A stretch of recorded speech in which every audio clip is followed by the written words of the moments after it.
AM 970 WSTX. I have a young man in here. Okay, son of the soil, come back and invest and got into business, and he has this organization called Island Analytics and Marketing.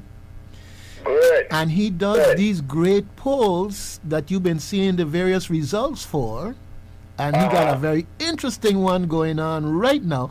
And I got him in here. Let me listen then. Yes, I appreciate that. Okay? Yes. All right, family. Okay then. All right. All right. Take care. Hey, I love my audience out there, okay? Because they really interested in the conversation and the things that have to be said and need to be said in the context of the community speaking. All right. So in this case now we got Richard here ready to go.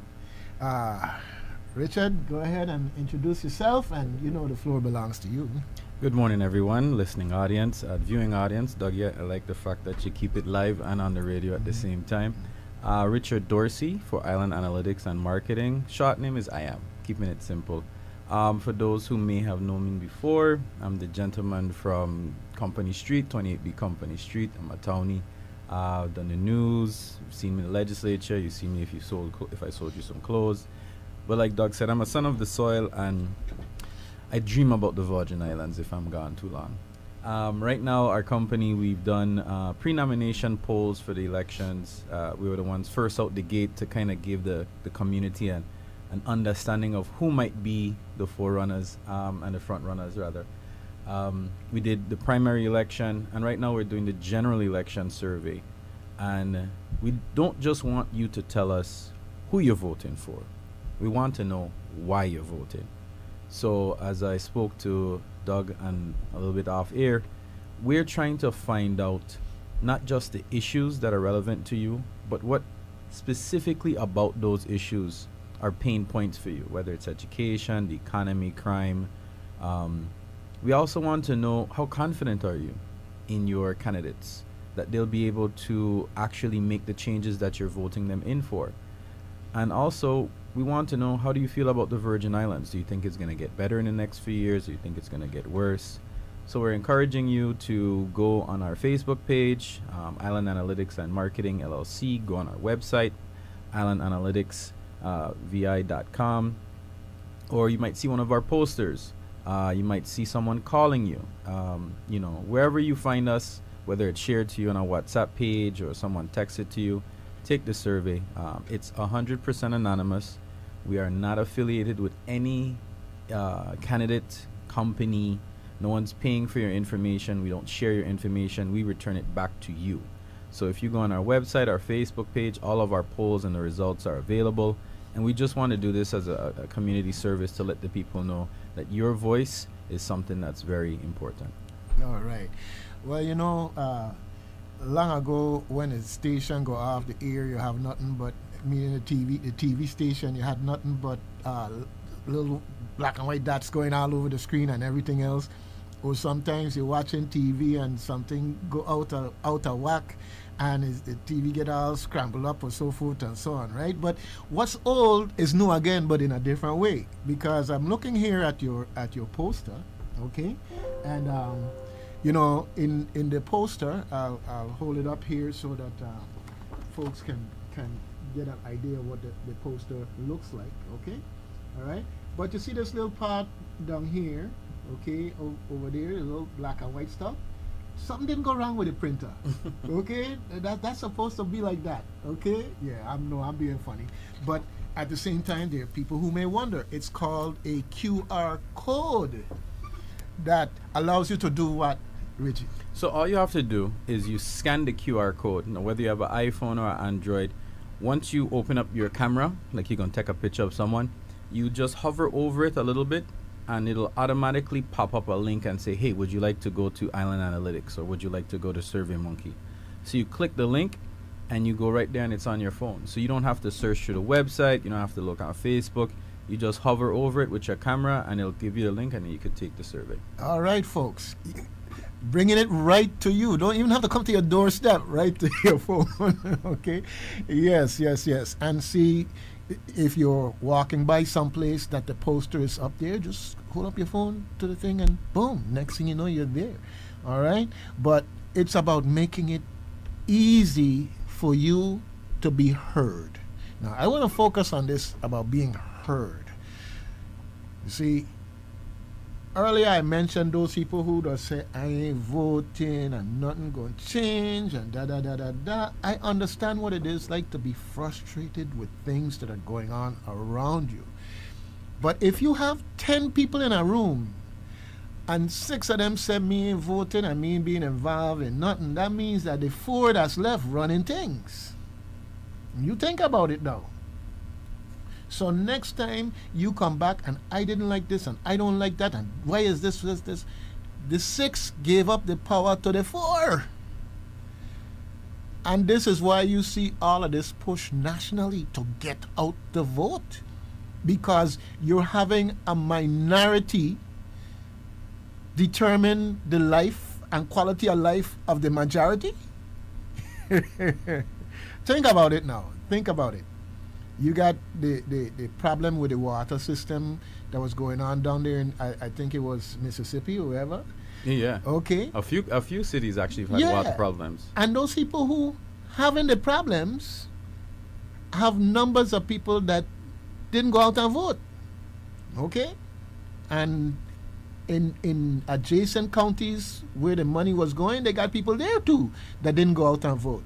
Talking ain't gonna make a difference. It's gonna make all the difference in the world because it's quality of life and where the resources going to go to. So now we got our general election coming up and everybody got to make up their own mind. You know, every pot got to sit on its own bottom, and in that sense, but if you don't take the pot out for the cupboard to put something in it, it can't get nothing cooked in it.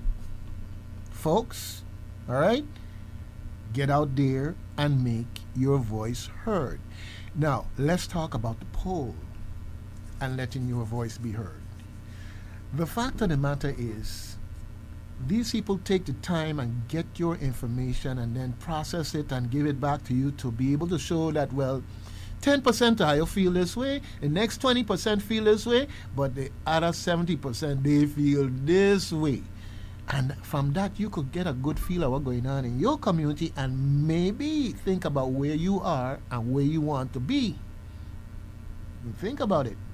Don't just assume that because you feel this way, everybody else in your neighborhood feel that way too.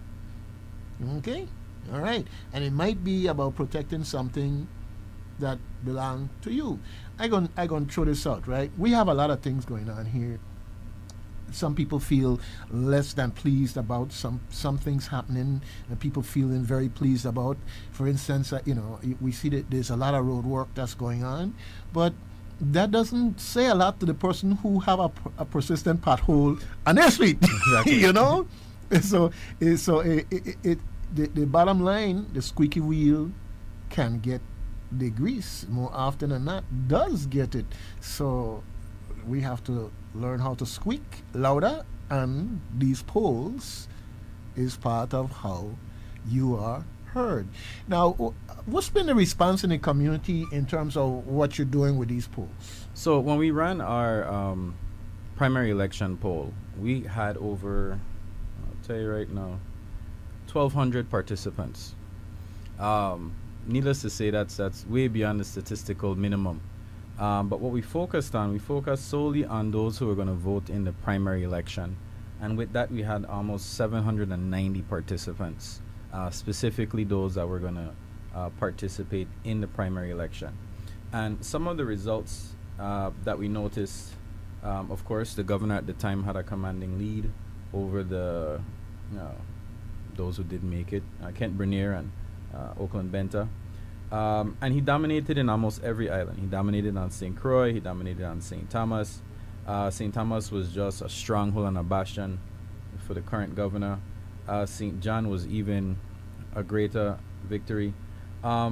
We also noticed that the senator at large, the one who's sitting interim, hopefully to be elected, he also won over the senator at large that was removed, Senator Payne.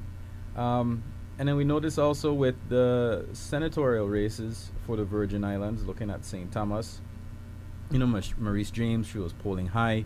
Novell Francis, he was second. Kenny Kittens, Senator Whitaker. But you had newcomers like Ophelia Jackson. You had Miss Capehart. Well, I don't think she's a newcomer. She's a return. She's a return. Yeah. And then you had Mr. Frederick. We did the same for St. Thomas. We saw that Senator Fred Gregory was number one. We had Milton Potter, then Senator Joseph, then Senator Blyden. And then we had a couple of ties between Mr. Fonseca and a young man, Mr. Lewis, I believe. Yeah, Keyshawn Lois.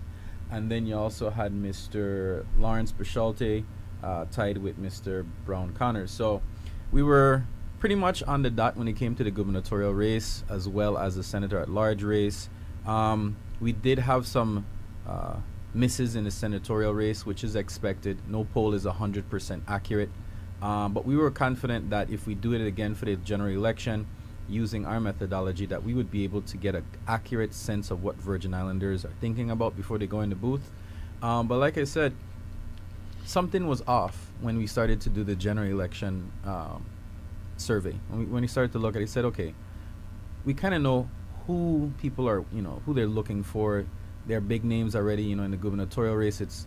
I'm not saying anything against the other candidates, but it's really, you know, two horses in the race. Right. Okay. Awesome. So if we already have an idea of who the front runners are, who the big names are in the senatorial race, what else is there to find out? And this is where we started to ask different questions. We wanted to know what the issues were, and not just the presumed issues being presented by the politicians. We want to know what the actual community's issues are. So what we did is, like I said before, we opened it up so that we can understand what the community needs. And in doing so, I can't share all of the data because it's still young, still fresh. But we noticed that, let me get there. When it comes to affecting education, right? We asked them, is it substandard buildings? Is it inadequate teacher compensation? Is it inconsistency with curriculum? Is it the Board of Ed? Is it the lack of special needs education? Is it the principals and administration? And other, because we want to know. And so far, the buildings are number one. That's the main issue that Virgin Islanders across the territory are saying is an issue with education. We did the same for healthcare. You know, is it the inadequate number of public healthcare providers, the doctor shortage, the nurses shortage, as you've heard time and time again over the last couple of years. Nurses are a real big problem, not just here locally, but across the U.S. mainland. We asked, is it the management of healthcare facilities? Is it access to various medical specialists, funding for the hospital, high cost of healthcare, and other? And right now, it's polling that up to 73% of our current participants, these are not our final numbers, they say it's an inadequate number of public health care providers. You know, and we did the same for the economy. What's really bothering with the economy? We asked, is it high cost of living, the high cost of doing business, lack of high-paying jobs? Is it the economic effects of corruption? Is it government procurement processes? So far, high cost of living. 90% of our current sample said it's a high cost of living. Second is high cost of doing business. So we ask you questions about energy and infrastructure. We ask you questions about law enforcement. But I like my two curveball questions. My two curveball questions. Do you think living in the Virgin Islands will get better or worse in the future? So far, 33% of our respondents say it's going to get somewhat better. 10% say it's going to get much better. So you're looking over 40% of Virgin Islanders thinks the VI is going to get better. That's good. Mm-hmm. I like that. However, 60% don't think it's going to change and think it's going to get worse. And that's the fun thing I like about doing these polls, is that the Virgin Islands is a strong word of mouth community. Yeah, you hear so and so, and I hear so and so, and me like what I hear from so and so, and such, and hey, that man over there, and you know, that's a wealth of information. But when we start to aggregate that conversation and we start to quantify and we start to analyze, then we get to see something that's a little bit, it's magical a little bit. It's like finding diamonds in the sand. You start to see, hey, it's not Peter Pogel and John and Mary and Sue. It's all of St. Croix or all of East End or it's specifically the north side of St. Thomas versus the east side of St. Thomas. And what are those stories and what are those narratives being woven together within the community? And how can we look at that in a measurable way? And then when we start to play with our data, we start to see things that are just amazing. So even 40% of the Virgin Islanders think it's going to get better. 60% are holdouts. So now you understand when you hear people saying, well, me, I can't stand these roads. I got to move to the States for healthcare. Now you have a number. You can say, we need to change that number. We need to get 50% of Virgin Islanders on a positive upswing about what can happen in the territory. My last curveball is, even before I ask you who you're voting for, you're going to answer all these questions. If your candidates win the upcoming election, how confident are you that they will address the issues above that are important to you? Let me put in the percentages real quick. So when we ask that question, we see now, these are not my final numbers. Let me reiterate that again. 42% are completely confident that their candidates will actually address their issues. 23% said they're fairly confident. So you're looking over 60% of our current sample is saying, yeah, they're going to do the job. But that there's 60% that says the VI is not going to get better. So where's the disassociation? Right, now we start to look at the weird stuff and say, okay, some cognitive dissonance. There's some dissonance happening. You know, yeah, they're going to do a good job. But I don't think the VI going to get better. So then, why are you voting for them? Or rather, why are you supporting the initiatives? Or why aren't you being more vocal against? So what's happening is what we see is that in our community, there's a lot of anger and issue and frustration, but yet there's like loyalty to parties and politicians. sound like someplace else on the globe, right? Exactly. So what we could do now, and this is the fun stuff, I could start to twist this, right? I could start to compare and contrast. So I would like to look at male, female, and other, because it's a 2022. And the reason why we start to look at different things in the demographics, we can break it down by age, we can break it down by gender, sex identity. We can also break it down by district and sub-district. And when I mean sub-district, I don't mean what we assume as a sub-district. When we started this polling process, we wanted to find out what was the most efficient way to section the Virgin Islands internally. So we know St. Croix, anecdotally, East, West, and Mid-Island. Yeah. Not sure. It isn't really a South Shore, it's just East, right? So that's 4. But what is the actual measurement for how you plot out the Virgin Islands? So when we looked at the highest authority of demographics research, it's the U.S. Census. The U.S. Census has several sub-districts in the U.S. Virgin Islands. And Doug, when we started to plot it out, it blew my mind. I have never considered myself, I'm going to tell you it right now. Which estate you live in? Don't tell them your address. Your estate. Christian State. Christian State. Mhm. Town. Mhm. Okay. Now here's a joke. Do you know that for St. Croix, there are 9 U.S. Census sub-districts? And if you live in downtown district, downtown Christian State, you're in sub-district number 2. You're in Christian State sub-district. I lived town 28B Company Street a long time. I've never considered myself to live in sub-district 2. It gets worse. Sub-district 9, where I currently live, is called the Southwest Sub-district. And that's how they have sliced our map in the territory.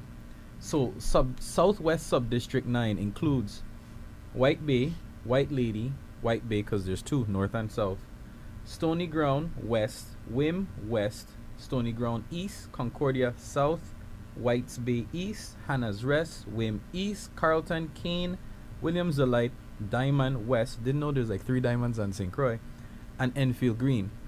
So according to the U.S. Census, all of these estates are in this one little category. So when they look at us and when they report to us to Congress, they're saying sub-district number 9, Southwest, they have these issues. These are the demographics for this. These are the health ramifications, the economic outlooks. These are the quality of life. This is how they're looking at us from the top down. But we don't look at ourselves like this. So when we now collect this data, we're going to ask you, look at the picture and tell me which number you belong to. So it's easy for those who are taking it. But on our end, we have the list of every estate in every sub-district. So I say a lot to say, when you start to do fun stuff like this, I can now compare not just St. Croix, St. Thomas, St. John. We can start to look at what's Frederickstead versus Christianstead. What's North Shore, half of North Shore versus the other half of North Shore. What's the southern 4 sections? Because the southern section of the Virgin Islands of St. Croix, you have East End, you have like Anna's Hope area, you have all by the airport, and then you have the little tail going all the way to Point Udall. So we can start to see now what the trends are in each sub-district. And then we could break that down by age, and we could break that down by gender. So if I'm losing you, I ain't just minding your business. I'm going to help you understand where your neighbor feels, what differences you have, why in Cyan Farm you might have a different opinion about the quality of life versus someone who live in Carlton. And these are the nuances that I don't think we've ever stopped to think about. Well, we never got close to thinking about them because technology has really brought us in a realm, and one of the things that's happening here is that technology is slowly plodding along in terms of translating into a quality of life and quality of insight into life. You know,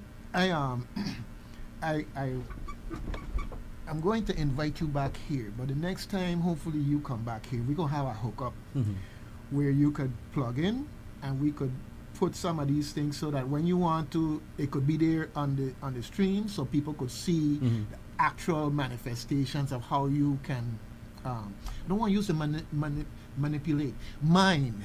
Yes. Mine. We're digging for gold. Yeah, it is. Information we're is gold. mining the information. We're digging for gold so that people could get an understanding. Because just listening to you here, I mean, I'm hoping that the audience is grasping that all of a sudden we have insight that before we could just only speculate about. Even though polling might be speculation, it's much more accurate than just reaching out in your mind and pulling something. Exactly. even the best. Yes. You know, and I'll give you a good example, right? So when I said, okay, let's break it down by area. Now I'm not talking about St. Thomas. We do have the St. Thomians, we have the St. Jonians, but forgive me right now, I'm a Crucian. I'm a Virgin Islander first. I'm a Crucian second. As a town man third. All right. So I can speak a little bit more eloquently about St. Croix because I'm here and we're home. So when we look at healthcare issues and St. Croix, so I told you already, healthcare is a really big problem. You know, the majority of people feel as though inadequate number of healthcare providers is like the number one issue. That's territory wide. But when we look at St. Croix now and we start to break it down, Frederickstead, that's the number one problem. Inadequate number of healthcare providers. So if you live in the town of Frederickstead, that's your biggest problem. But that don't mean that's the biggest problem everywhere. If you look at Christianstead, its biggest problem is access to various specialists. The number of healthcare providers is second. So what is that telling me? Frederickstead needs more medical people power, but Christianstead wants diversity in medical specialists. So that's the pain point for Christianstead versus a pain point for Frederickstead. When I look at places like, that's a nice one. When you look at Cyan Farm, right? Cyan Farm's a big estate. Their top issue is actually the management of the hospitals and the health facilities. So when you start to look at us, and not just who said and how he said, yeah, I think, you know, whatever. Cyan Farm wants reassurance that the management of their healthcare facilities is top-notch. Christianstead wants access. Frederickstead wants more in the labor force. So that's telling me, even though we have a small community, we have different needs. So now, as a policy maker, as a decision maker, as a CEO of a stakeholder institution, I need to drill down and find what are the specific needs of my community. And that's the point. I have a question for you, okay? And I want it to be totally out of the context of where we are today. Okay? What has been our government stance in terms of reaching out to island analytics and marketing to find out more about their community and how to fashion policies that will best serve their community? Has there been outreach to you? Are they utilizing services like yours? Because this is it's kind of like having foggy glasses and all of a sudden somebody give you a much clearer set. And if you could get a much clearer set, then you could navigate the things you got to do much better. Has there been outreach? You tell me. So, I want to start by answering a question that's why. Before I go to the who and what. The reason why I'm doing this is because, not as cliche as I love the VI, a lot of people love the VI. You could love your spouse and still treat them bad. The Virgin Islands, for me, is not just my homeland, it's not just my people. It's an enigma. It makes sense and don't make sense. And when I look at the Virgin Islands and I compare it to the rest of the world, this diamond is both, like you said, clear and foggy. And I love our culture, I love our people. So I start to ask myself questions. And I ask, why do we act the way do we act? Why do we do the things that we do? Why do we spend the way that we spend? And how can answers to this help everybody make better decisions? All my preamble is to say, I have worked with the government of the Virgin Islands. I would like to work more with the government of the Virgin Islands, and not just the government of the Virgin Islands, the legislature of the Virgin Islands, the non-profits of the Virgin Islands. I think those three arms, I know I'm not talking judicial, but those three sections rather, they're the ones that are both the gatekeepers, the guardians, as well as the distributors of the resources for the territory. So I have worked with them before. One of the great projects we did was a community needs assessment for the Department of Health. Wonderful project. Did tons of research, got to find out everything about nonprofits as it pertains to women and children seeking specialized services and health and resources. And one of the things we got through in that report was that you had all these nonprofits, and they would say to me in the interview, can I get a copy of this report? Because I don't know what happens across the water, or I don't know what's happening in this nonprofit. And basically the pain point for them was they don't have a connection with everything that's happening in their industry. So even though it might be Women's Coalition, even though it might be Family Resource Center, even though it might be DVSAC, even though it might be prenatal care services, even though they might sit on boards together, they still don't have a very clear and broad understanding of what's happening and all the moving parts. So that was a beautiful project. I learned so much about what resources are available for women and children in the Virgin Islands. You'd be surprised how much people care and how often resources are available.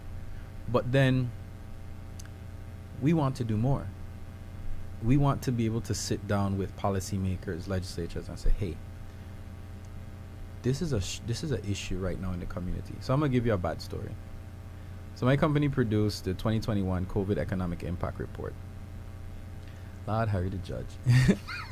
I hear that a lot these days. 200 plus pages. Over 500 businesses in the territory responded to our survey. We asked them all types of questions. Will you hire in the future?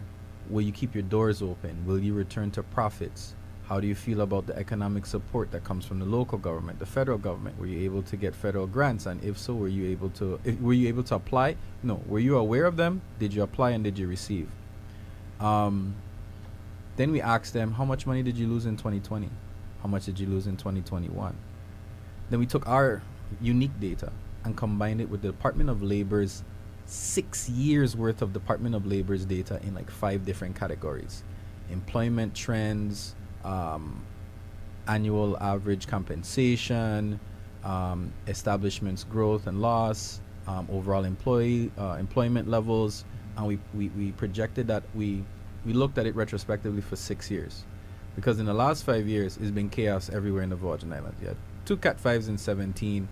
You catch yourself, and by 19 to 20, then you had COVID. And in between COVID and the Cat 5s, Lime Tree decided to give up. So it's just been economic insanity.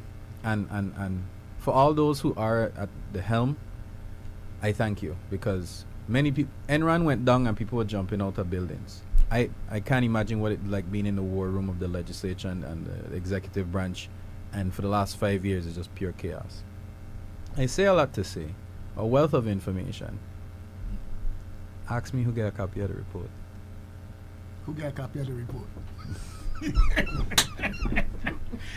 You see, this is also a challenge from a generational perspective, because long ago it used to be about who is really who father and all these other things that you find out 100 years later because they were so good at doing this, and we got to a point where nobody really cared. Just go ahead and tell it. But if you go back and you sit down with elders, oh God, man, what you want to talk about? Leave that alone, no? And that type of thing. So that has still got vestiges in our society here in the Virgin Islands. And we have to start understanding that you really can't fix it unless you bring it out. Okay, so figure out how you're going to put your spin on it in terms of said what it my fault, because that's a lot of them issues there. As much so as we did some research and we found some very unique problems and aspects of the past, and we want to attack them. We need your help. Let's do it. Let's turn this place around. Let's do something. That's the way you got to come at it. Because there's going to always be something bad, and everybody looking for who filed to be, as opposed to looking for the dysfunction in the system and how we could change the dysfunction in the system. You know what I noticed? I love Caribbean people. I am one. I at times have been a victim of my own ignorance. When it comes to going to the doctor, unless it's falling off, chances are we want to go to the doctor, right? And it's a cultural thing. It's really a cultural thing, especially among the men. Oh man, it's an island man problem, and I too am a part of that group. My wife has said, first step is to recognize the problem. Hey, the Nile is the longest river in the world. So sometimes I feel like in the Virgin Islands, unless it's broken, and when I mean broken, like you can't glue it together, you can't tape it together, leave it alone. And it's a cultural thing, because when you look at like Japan, they go to the doctor every time they sneeze. And you just go to specialists. You don't really go to a general doctor for purpose. You go to specialists. So in their culture, health is wealth. I think sometimes when it comes to data, we have that similar mindset. What I need that for? And ain't gonna tell me nothing. Or rather, I don't know what I'm going to do with it. How will I use it?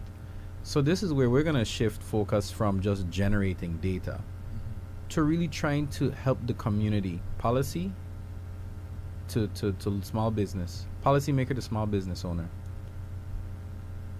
These are the gems that you're not realizing. These are the tools you're not seeing. These are the insights you haven't even thought about. But not just not just how to use it, but why you should use it. I'll give you a good example. I find that businesses in the Virgin Islands are fighting both the global economy and they're fighting themselves in the local economy. David versus Goliath, and it's David versus David. It's a crazy fight. So their operational efficiency is troubling them. Customer loyalty and customer sentiment, those are things that are fighting them. Pricing, this competitor has this price, that person have that price, and it's all about paying WAPA, paying your employees, and then still try to put money in your pocket, so you're not doing this just for purpose. And I've struggled with that same nightmare. Why am I doing this? It's not working out. It's so hard. But then you still have dreams of making it work. You still have hopes of satisfying your customers, providing a good service. You still want to hire people and look at someone who used to be in your shoes, who could be in your shoes, and put them in a different pair of shoes, and all kind of situations like that. So our goal is to say, hey, we can help you sleep better at night, because now you know why your customers aren't loyal to you. Now you know what issues they have with your customer service or with your product. Now you know what your competitors are doing in the market. Now you know what is the best pricing model for your product or services. Now you know how to have more operational efficiency. Now you know how to synchronize your data sets, your point of sales, your customer analytics. Now you know and you're confident that when you say, I'm going to sell this pencil for $2, for the value, it's the best price. I'm making $1.50 on return. My customers love my pencil. They come to me for my pencil. The confidence to say, my business is thriving is the reason why we're here. I want to help you. We want to help you thrive. Stop surviving. I want to help Virgin Islanders thrive. Okay. And I want to bring it full circle back around to I really support and loyal to my candidate, but I don't see the Virgin Islands getting better. I believe my candidate could fix it, and I am certain that they're going to fix it, but I don't see the Virgin Islands getting better.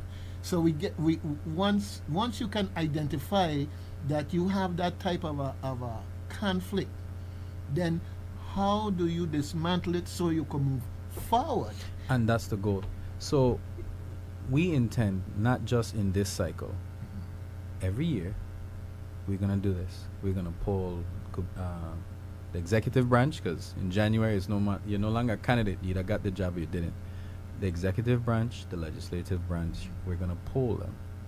Not them, but the people. You know, one of the things we notice in the mainland, you could tell the president's approval numbers any day of the week. 12 o'clock in the morning on a Wednesday, you could just say, I wonder what's the president's approval rating, and you find out. All right. We're going to generate that data, but we're going to keep doing it the way we're doing it now. We're going to reach out to you. We're going to talk to you. You might not see us on the street because COVID is still up there. It's getting way better now. But early on, COVID was still, and I don't feel comfortable paying people to be around people, especially knowing we have a very mature and senior population. I don't want to add to the stress. So as COVID has now become more manageable, next year we're going to start putting people up. But what we do now is we call you. We'll call you on your landline. We want to be able to share with you everyone's sentiment. And like I said before, we're going to break it down by district. So when the 5th legislature is in, because right now we're 34th, when the 35th legislature is in session and the next governor is in house, Sion Farm will know, hey, my healthcare situation still ain't fixed, you know. Christian Segno say, hey, I still don't have access to various specialists. Or Eastern St. Thomas gonna say, hey, I still don't have good roads. And St. John in Cruz Bay gonna say, hey, I still need better.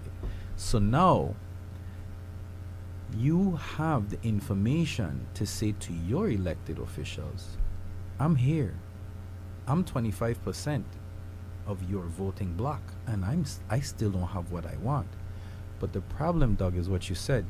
You're confident in someone, but you're not confident in the Virgin Islands being better, which means you don't know enough of what's happening around you to make a decision and say, okay, obviously I can't be that confident because this is not getting better.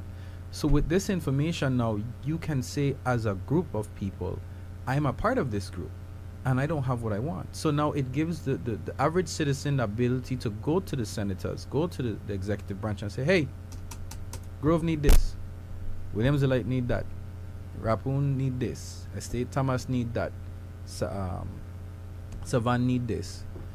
And stop saying we all for the Virgin Islands as an elected official. No, the Virgin Islands is not one square block.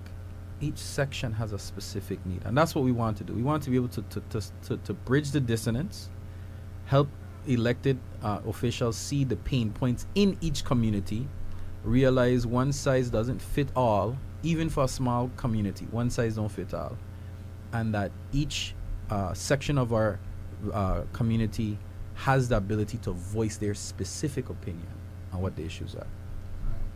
Well, you know, election is right around the corner, and the people will speak loudly, softly, clearly, opaque, however it comes across.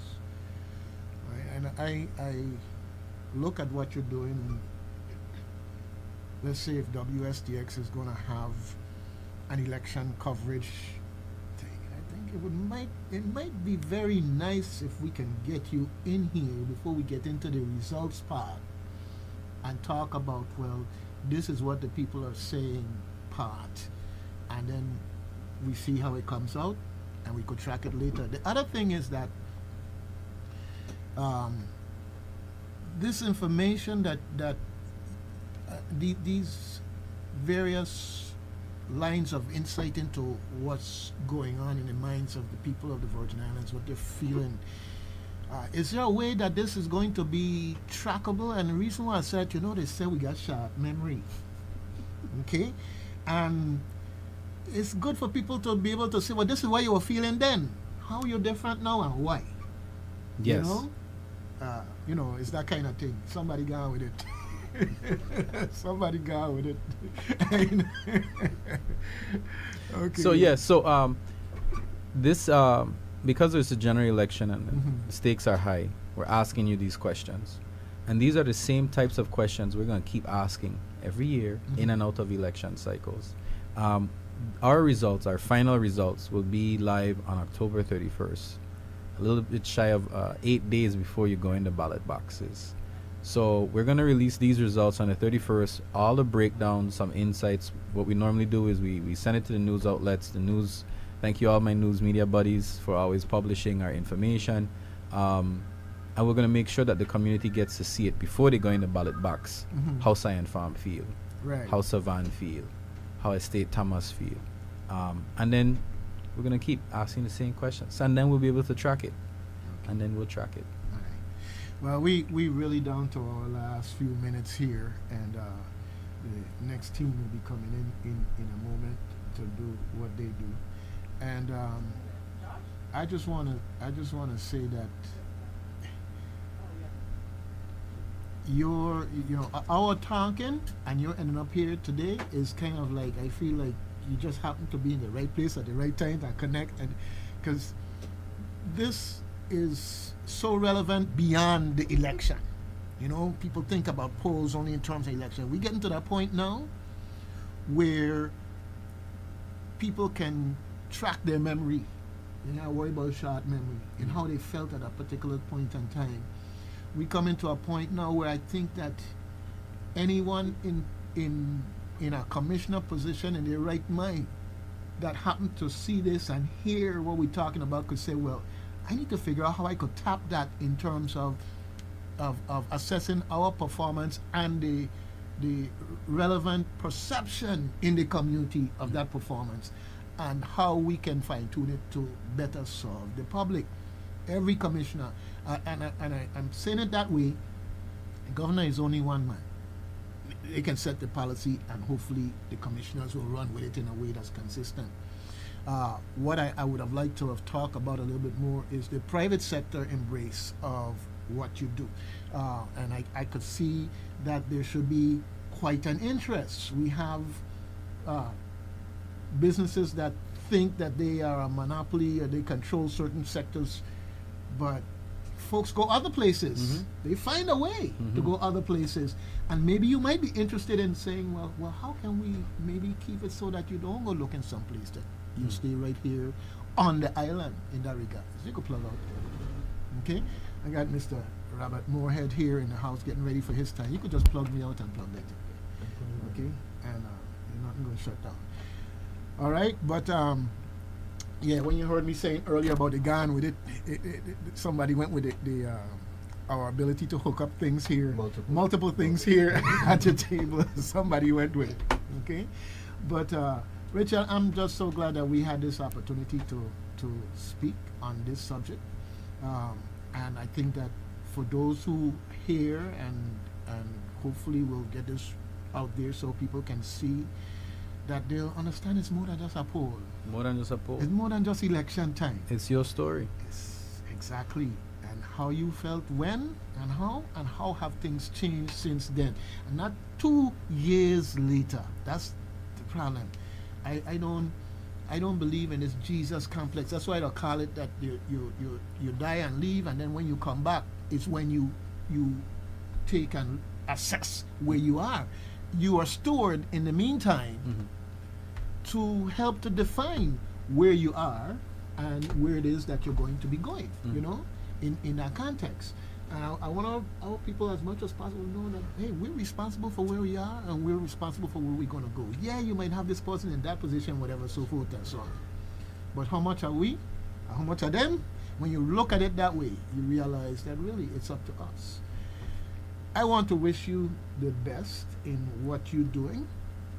I hope that we see more outreach from the various aspects of our government to start to mine this information in a manner that's going to be helpful in delivering services to the community. You know, one of the things is the afraid. It's new. It might make me look bad as this. Well, the fact of the matter is, anybody, I don't care how good you are, there's something that you're not doing as good at that you can improve. And if you can't get to it by denial, just like you were talking about. Longest river. The men are But if I may just quickly interject, I believe that for me, it's the first time that I've heard such a holistic approach. It's not just, oh, well, this candidate, that candidate, this party, that party. It talks, or it lends itself, it speaks to those things, and you hear it on the national news when they're doing polls. And I'm really pleased to see that you're doing it here as well. It gives information as to subject specific. Like you're saying, Frederick State is into all health care. We ain't getting none. Christian said, is this we more into the cancer thing, we need specialists, this kind of stuff. Mid-Island is saying, hey, we could care less about this or that, we want food. How does those things change? How do those things affect us? This type of data is something that we should have been doing. And I'm really, truly glad to see that, you know, at least we're starting, and like Dougie has indicated, I really wish that not just the elected officials, but our government officials would take advantage of something like this, you know. If I have my way, we're gonna have it so that they cannot afford not to. Yeah. Not Yeah. to. Okay? And the real truth of it is we, the community, can't afford for leadership to go that route of head in the sand, or, you know, afraid of what might come out, whatever. No. You can't guess anymore, especially when you have empirical data. Yep. You know, let's stop this guessing game all the time. Yeah. Put us in a position where, okay, we've collected data. Okay, well, what am I going to do with the data? Well, the data can be broken down by districts, by gender, by ethnicity, whatever it is, and then you get a picture of what's going on within our community and the directions we should be going. So yeah, they should all be slapping it up.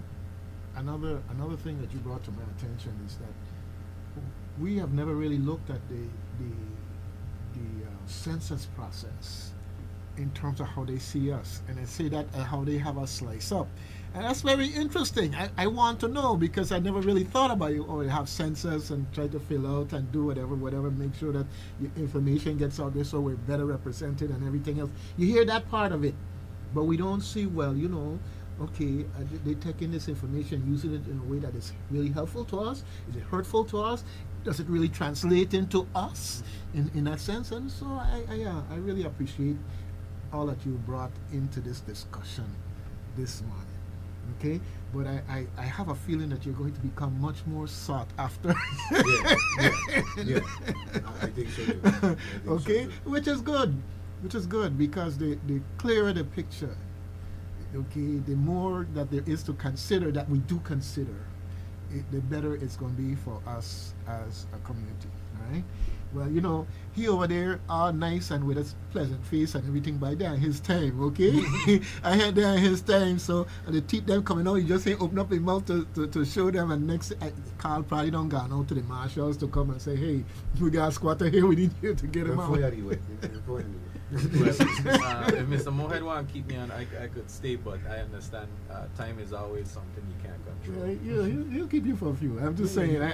I'm making the acknowledgement so that the folks will understand in that regards. But no, I'm very happy that we connected and you're in here. And if we do the post-election type of wrap up on that maybe before that you could get a chance to talk about your survey and the things that you determine, because I think that. So, like I said, our results are going to be live on the 31st of October. I think that's maybe a Tuesday. I gotta look at the date. 31st is on a Monday. It's a Monday, yeah. So, on the 3rd, your Thursday, I'd love to come back and share the breakdown. We start going into the minutia. Okay. So we could go go have a live, and I'll connect to your systems, and then you can see in live real time. Go. Mark the 3rd down. We will do it. And I'll still tell those guys just in case, because even though it comes out on the 30th, and we'll be in on the 3rd and everything else. The bottom line is that whenever people are there paying attention to who in this and who in that, it's nice to have a little context before that is a conversation that they will tune into. I believe they'll tune into it. Okay, in that sense. All right. Okay. Well, having said all of that, I'm gonna make my way out of here.